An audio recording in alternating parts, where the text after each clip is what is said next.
না। আমরা পরের প্রশ্নে যাব। জি। মুজাহিদুল ইসলাম, আপনার জন্য এবারের প্রশ্ন। আল্লাহু আকবার। খাব্বাব রাদিয়াল্লাহু তাআলা আনহুর কথা অনুযায়ী নিচের কোন জিনিস ব্যতীত আদম সন্তানকে প্রতিটি ব্যাপারই সওয়াব দেওয়া হয়? এ, ঋণ নিয়ে দেরিতে ফেরত দিলে। বি, জমি বন্ধক নিলে বা দিলে। সি, কোনো কাফিরকে সাহায্য করলে। ডি, ঘরবাড়ি নির্মাণে ব্যয় করলে। জি, আলহামদুলিল্লাহ আমি উত্তর হিসাবে সিলেক্ট করছি এ, ঋণ নিয়ে দেরিতে ফেরত দিলে।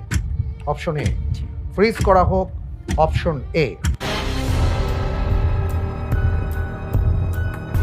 আপনি বলছেন যে খাব্বাব রাদিয়াল্লাহু তাআলা আনহুর বক্তব্য অনুযায়ী এখানে যে ৪টি অপশন আছে তার মধ্যে একটি অপশন হলো ঋণ নিয়ে দেরিতে যদি ফেরত দেয়, এটাই কেবল তাকে সওয়াব দেওয়া হবে না, বাকি সর্বক্ষেত্রে তাকে কোনো না কোনো ক্ষেত্রে কিছু না কিছু প্রতিদান তিনি পাবেন।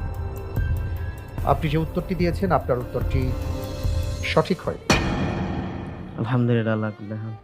আলহামদুলিল্লাহ, সঠিক উত্তর হচ্ছে অপশন ডি, ঘরবাড়ি নির্মাণে ব্যয় করলে।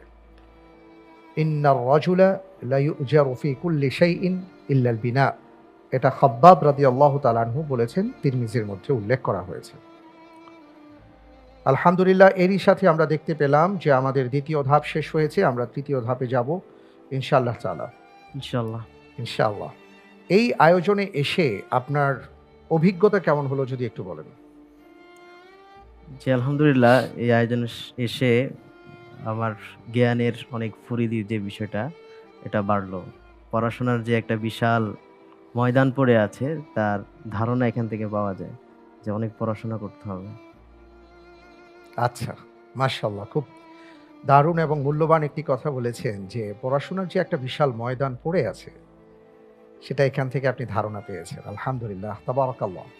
আজকে আমরা অনেক কিছুই করি, শুধু পড়াশোনাটাই করি না, এবং এই কারণে অনেক পিছিয়ে আছি আমরা।